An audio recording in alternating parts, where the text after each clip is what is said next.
Assalomu alaykum rahmatulloh. Bugun turk tilidagi navbatdagi darsimizni qilamiz inshaalloh.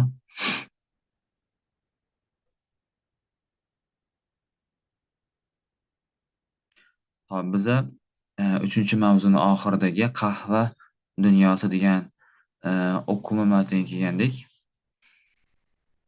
Shu matnni o'qib tarjima qilamiz. Tagida ozgina mashq bor, shuni bajarib, shu bilan keyingi mavzuga o'tamiz. 4-unitada keyin grammatikamiz bor. Kulturdan kulture, madaniyatdan madaniyatga. Kultur degani madaniyat degani. Qahva dunyosi. Qahva dunyosi. Demak, bu matn qahva haqida ekan. Turk kahvesi. Turk qahvasi. Turklar genellikle kahvaltıdan sonra Türk kahvesi içerler. Turklar odatda nonushtadan keyin Türk kahvesi içediler.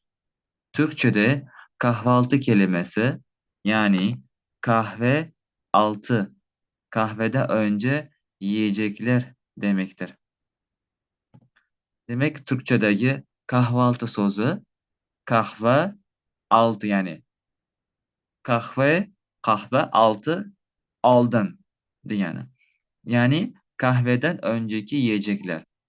Qahva ichishdan oldin yeyiladigan yeguliklar degan ma'noni bildirar ekan. Turkchadagi ishlatadiganimiz kahvaltı so'zi, ya'ni nonushta so'zi nima ekan? Qahvadan oldin yeyiladigan narsa degani ekan turkchadagi ma'nosi. Nimaga bunaqa deyishgan ekan? Chunki turklar odatda qahvadan keyin, nonushtadan keyin nima qilsarkan? Qahva ichisharkan. O'shaning uchun nonushtani turklar kahvaltı deb aytar ekan. Türk kahvesini içtikten sonra fal bakmak için fincanı kapatırlar. Endi turk qahvasini ichgandan keyin fol qarash uchun finjonni teskari o'girishadi. Ya'ni tagida quyqasi qoladi ichgandan keyin turk qahvasini. Mana bu turk qahvasi.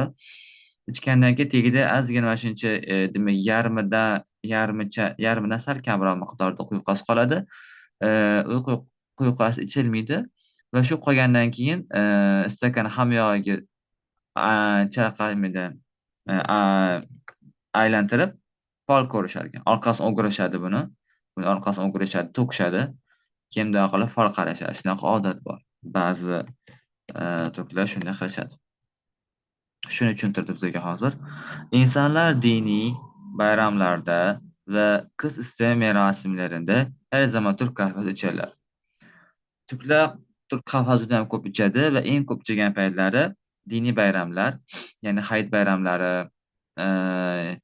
keyin shu hayit bayramlarida juda ham ko'p ichishar ekan va undan tashqari qiz isteme. Qiz isteme degani sovchilikka borish. Bizdagi sovchilikka borish to'g'ri keladi.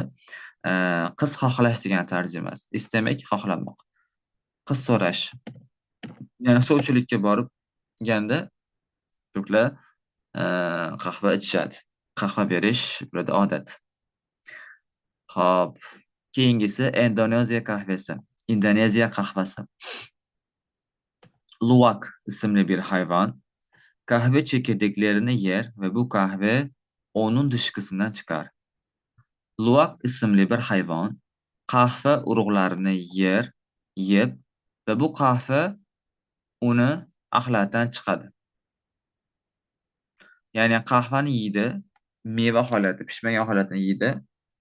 Uni danagi axlatdan chiqadi.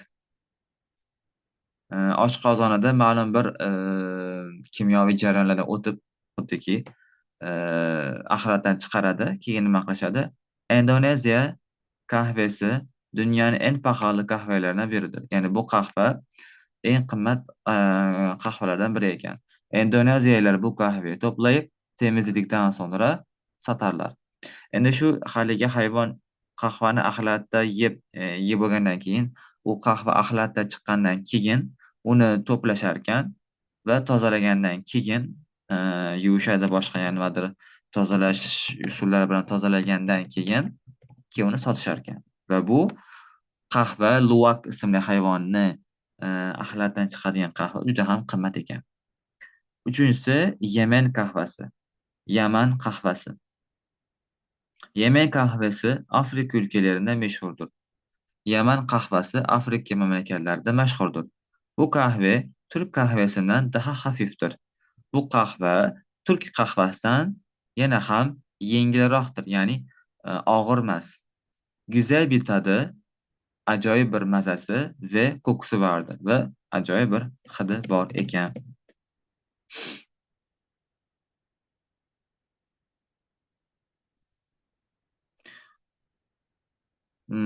Bu mashqni qilishimiz shart emas.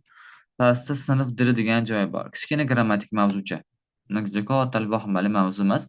Oddiy bilib ketish kerak bo'lgan narsa. Xo'p, nima deyapti bu? Buyuk harflarning kullanımı. Mavzu e, qachon harflar katta bilan yoziladi.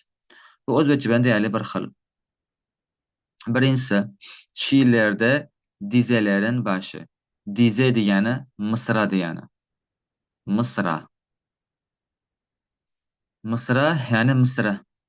Ikki kuplet yozilgan narsani misra deydi.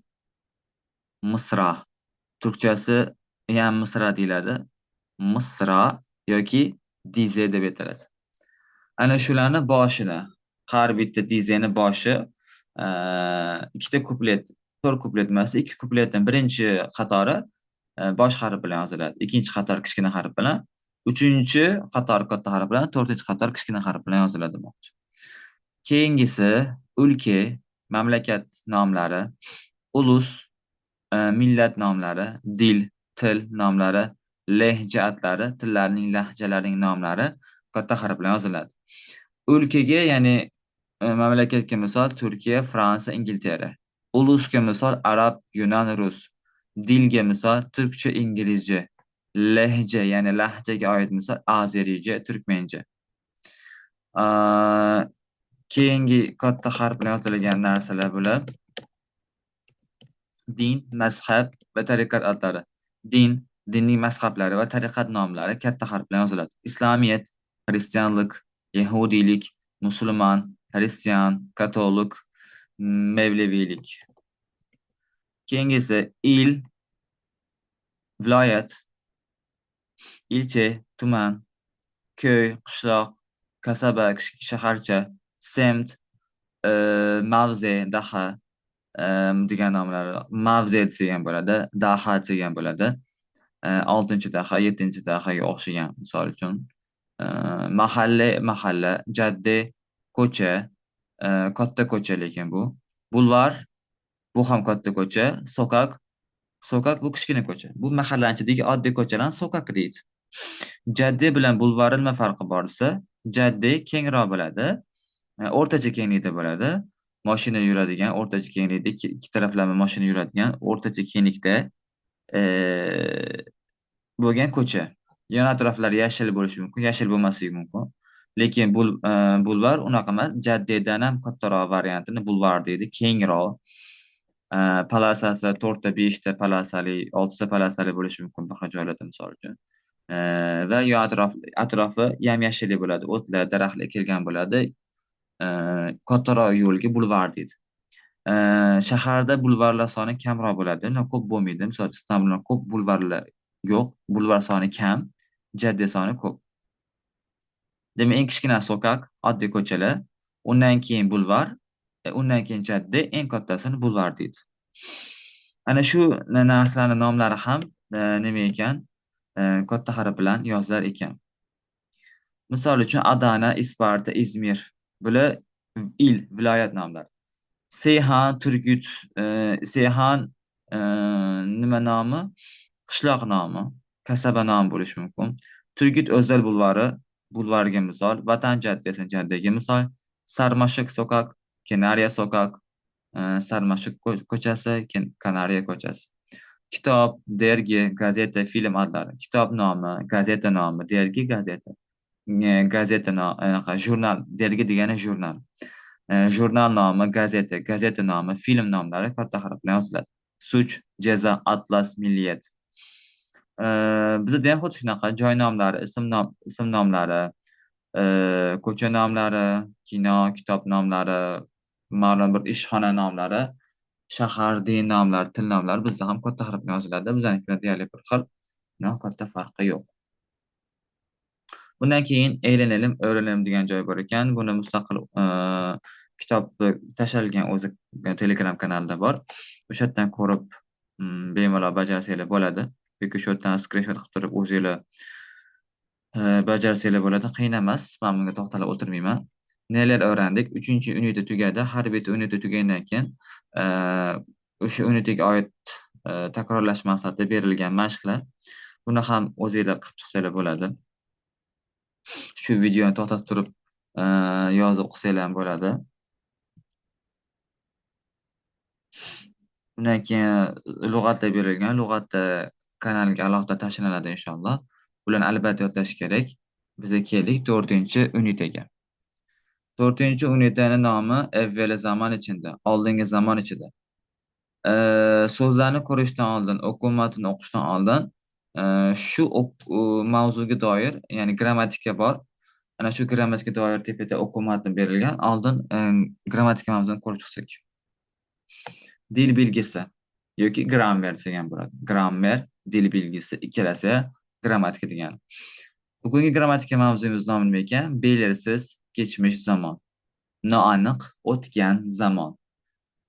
Xo'p, bu nima ekan? Qanaqa bo'lar ekan? Belirsiz geçmiş zaman başka bir kişiden duyulan, öğrenilen ve sonradan farkına varılan bir olayı anlatmak için kullanılır. Demek ki bu zaman boshqa bir odamdan eshitilgan yoki boshqa bir odamdan o'rganilgan yoki keyinchalik bilib qolgan, farqiga borgan biron bir hodisani, voqeani tushuntirish uchun ishlatiladigan zamon ekan. Xo'p, bu zamonni qo'shimchasi 4 ta. Mish, bu bizani o'zbek tilida ham bor. Mush. Ani kitob yozganmish, bunaqa qilganmish, uyga ketganmish. Kecha svet o'chib qolganmish uyida, shuning uchun dars qilolmagan emish. O'zbek tili faqatgina mush. Buni o'zbek tili tarjimasi yozmayapti. Buni o'zbek tilidagi tarjimasi mush. Xo'p, turkchasi qanaqa? Turkchasida 4 ta qo'shimcha bilan bo'lar ekan. Fe'l oxiridagi unli harfga ko'ra. Qanaqa bo'ladi? Mush bo'ladi yoki mish bo'ladi nuqtali i bilan, yoki mush bo'ladi yoki mush bo'ladi. Nuqtali nuqtasi i, nuqtali nuqtasi u. Buni o'zbek tili tarjimasi mush. O'zbek tilida bitta. Buni screenshot qilib oldinglar, yozib oldinglar degan umiddamiz.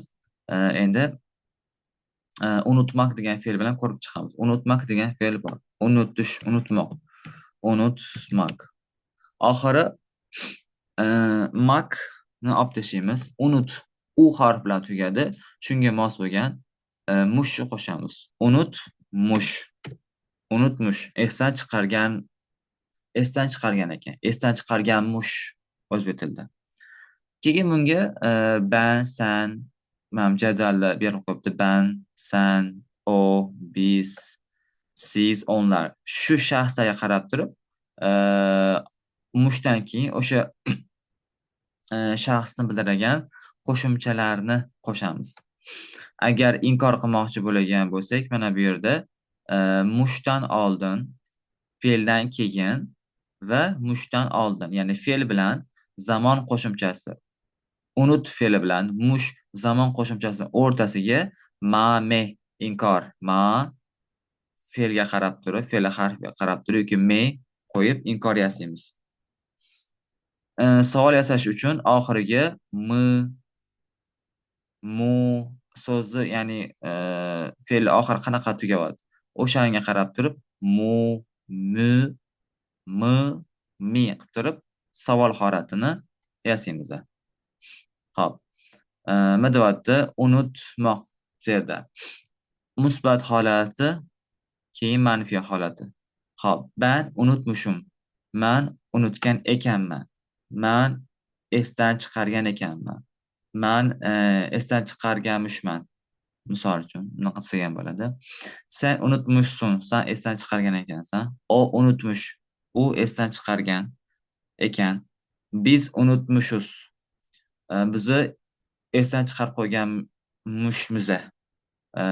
O'zbek tilida mushmiza, mush bilan qilsak sal fe'l uzun bo'lib ketib qolar ekan. Siz unutmuşsunuz, siz esdan chiqargan ekansiz. Onlar unutmuş yoki onlar unutmuşlar. Endi inkor holati, ya'ni fe'l va mish. Mana bu yerda fe'li bor. Mana bu yerda mish, zamon qo'shimchasi. Ana shundan oldin shu ikkasining o'rtasiga inkorni bildiradigan ma yoki meni qo'yamiz. Undan keyin fe'l oxirida har doimgidek nima bo'ladi? Shaxsni bildiradigan banni bildiradigan im, sanni bildiradigan son, sin qo'shimchasi, sizni bildiradigan o'z shaxs qo'shimchasi, sizni bildiradigan sunuz, larni bildiradigan, onlarni bildiradigan lar qo'shimchasi qo'shiladi. Faqat o'da shaxs qo'shimchasi yo'q, qo'shilmaydi. Unutmamışım. Esdan chiqarmagan ekanman. Esdan chiqarmabman. Sen unutmamışsın, sen esdan chiqarmagan ekansan. O unutmamış, u esdan chiqarmabdi. Biz unutmamışız, biz esdan chiqarmamiz. Siz unutmamışsınız, siz esdan chiqarmabsiz. Onlar unutmamış yoki onlar unutmamışlar. Endi mana shu musbatda savol ko'rinishi, xuddi shuni oxiriga, xuddi shu yasalgan variantini oxiriga mu qo'yamizda, inkor anaqani savol variantini qo'yib turib, shaxs qo'shimchasini sun, mam deb belgilaganlarim bor-ku, hozir belgilab chiqqanlarim, shaxs qo'shimchalar. Ana shularni so'roq olmoshidan keyinga qo'yib chiqamiz. Unutmuşum ko'rinmayapti. Unutmuş muyum? Fe'l, zamon qo'shimchasi, keyin savol bildiradigan mu qo'shimchasi, undan keyin shaxsni bildiradigan qo'shimcha. Esdan chiqaribmanmi? Unutmuşsun. Esdan chiqargan, unutmuşmusun? Esdan chiqaribsanmi? Unutmushmu? Esdan chiqaribdimi? Unutmuş mıyız? Esdan chiqarib qo'yibmizmi? Miyiz bo'lmaydi. Bu yerda kitobda nodir ketib qolibdi. Mush u bilan tugagani uchun mana bu ham mu bilan kelishi kerak. Mu. Ikkala i'ni o'rnida u bo'ladi. Unutmuş muyuz? Esdan chiqarib qo'yibmizmi? Unutmuş musunuz? Esdan chiqarib qo'yibsizmi? On, onlar unutmuş mu? Unutmuş mu? Mu bo'ladi. Agar lar qo'ygan bo'lsak, m bo'ladi. A'ga qarab turib, chunki biza qo'shimcha qo'shgan paytimizda har yangi qo'shilayotgan qo'shimcha so'zga o'zidan oldingi unli harfga qarab turib o'zgaradi. Agar unutmushlarmi degan bo'lsak, lar bilan aytgan bo'lsak, m keladi. Agar unutmush deb turib larni aytmaydigan bo'lsak, unda mu keladi. Xo'p, onlar unutmushmu? Onlar unutmuşlarmı? Ular esdan chiqaribdilarmi? Ben unutmamış mıyım? Endi olumsuz inkori savol holati. Xuddi shu holatiga faqatgina shaxs zamin o'chib turamizda, mishdan keyin meni qo'yib turib, savolni qo'yib turib, undan keyin unga shaxs qo'shimchasini qo'shib yuboramiz va savol holatini yasaymiz, inkorini. Qanaqa bo'ladi? Ben unutmamış mıyım? Men esdan chiqarmagan ekanmanmi? Sen unutmamış mısın? Sen esdan chiqarmagan ekansanmi? O unutmamış mı? U esdan chiqarmagan ekanmi? Biz unutmamış mıyız? Bizni esdan chiqarmagan ekanmizmi? Siz unutmamış mısınız? Siz esdan chiqarib qo'ymabsizmi? Onlar unutmamışlarmı? Yoki onlar unutmamışmı? Ular esdan chiqarmabdimi? Endi shuni misollar bilan ko'rsak, yana ham tushunarli bo'ladi. Lekin bu qiyin mavzu emas. Faqat fe'lni tuslayotgan paytda qo'shimchalarga ozgina adashib ketish mumkin. Shunga e'tibor berish kerak bo'ladi. O'rnak, misol. 4 tagina misol. Birinchisi, bahor sharqi yarışmasına katılmış. Demak, men bu fe'lni mish, mush, mish, mish deb qo'shimcha qo'shib belirsiz geçmiş zaman, noaniq bo'lgan o'tgan zamonda gap etmoqchi bo'lgan bo'lsam, biron bir voqea hodisani kimdirdan eshitgan bo'lishim kerak. Kimdirdan eshitib o'rgangan bo'lishim kerak. Kimdir kelib menga aytgan bo'lishi kerak, xabar bergan bo'lishi kerak.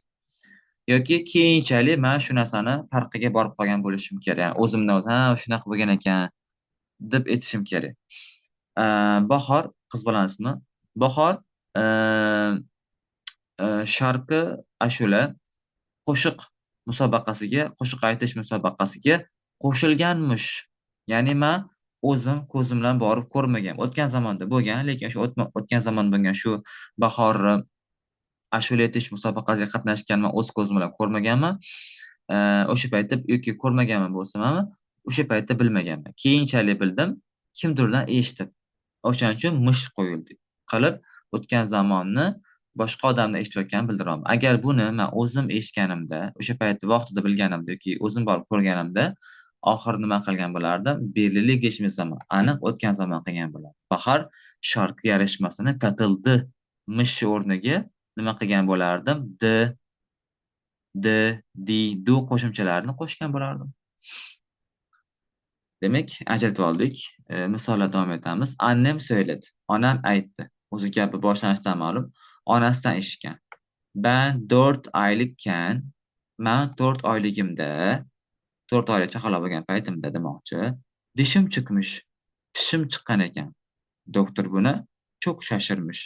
Ya'ni men o'sha paytda tishim chiqqani farqiga bormaganman-ku, bilmaganman. Onam aytganlar, onamdan o'rganganman. 4 oyligimda tishim chiqqan ekan va doktor bunga juda ham hayron qolgan ekan. Gap shu. Uchinchi gap, Boğaziçi Köprüsü'nde kaza olmuş. Kazada 5 kişi yaralanmış. Boğaziçi Köprüsü'de avariya bo'libdi. Kimdirdan eshitdim, axborotda eshitdim, telefonda ko'rdim. Kimdir aytdi, ishqilib nimadir bo'ldi, qayerdandir eshitdim. Kazada 5 kishi yaralanmış. Avariyada 5 ta odam yaralangan ekan. Demak, men xabarlardan eshitgan bo'lishim mumkin. O'shaning uchun mish-mish qo'ydim. Telefonumu arkada, to'rtinchi gap, telefonumu arkadaşımın dükkanında unutmuşum. Ha, buni hech kim menga aytgani yo'q, xabar bergani yo'q. Men keyinchalik farqiga borib qoldim. Ya'ni telefonim yonimda emas edi. Telefon yonimda emasligini payqab qoldim. Keyinchalik o'zim payqadim. Menga birov kelib aytmadi. Kimdandir eshitmadim, kimdandir o'rganmadim. O'zim o'sha odam bir ish harakatini keyinchalik farqiga borgan bo'lsa, unda ham shu zamon ishlatamiz. Telefonimni o'rtog'imni magazinida, do'konida esdan chiqarib qo'yibman. Buni men telefonimni qayerda esdan chiqarib qo'ygan bo'lsam, uni borib turib kimdir menga kelib aytsa, telefon esdan chiqarib qo'yibsan desa, unda ham ishlasam bo'ladi. Annem söyledi, telefonumu arkadaşım dükkanda unutmuşum, misol uchun. Lekin bu gapda men o'zim payqadim. Telefonim yonimda emasligini o'zim payqadimda, keyin esimga tushib qoldi. Ha, o'rtog'imni magazinga qo'ygandim. O'sha yerda qolib ketgan bo'lsa kerak deb bordim. Qarasam telefonim turgan ekan va telefonim oldim. Men buni o'zim payqadim. Kimdirdan eshitgan bo'lsam, misol uchun, arkadaşım söyledi, telefonumu onun dükkanında, onun marketinde unutmuşum. Ha, og'aynim söyledi, o'rtog'im aytdiki, telefonumu uni magazinida esdan chiqarib qo'yaman. Men payqamadim, telefonim yo'qligini bilmadim. O'zi telefon qilib qoldi. Telefonim qolib ketgan ekan dedi. Bu holatda ham shu zamon ishlatiladi, faqat gap boshiga arkadaşım söyledi, kimdir aytdi deb boshlashimiz kerak. Xuddiki ikkinchi gapda annem söyledi deganga o'xshab. Inshaalloh bu mavzu tushunarli bo'ldi degan umiddaman. Tushunarli bo'lmagan bo'lsa, izohda yozib qoldirishingiz mumkin, javob beramiz inshaalloh. Shu bilan shu yerda qolamiz. Keyingi darsda ana shu belirsiz geçmiş zaman, noaniq bo'lgan o'tgan zamonga oid bo'lgan o'quv matnini o'qiymiz, tarjima qilamiz, so'zlarni ko'rib chiqamiz. Inshaalloh shu bilan bugungi mavzuyimiz shu yerda tugadi. Assalomu alaykum va rahmatulloh.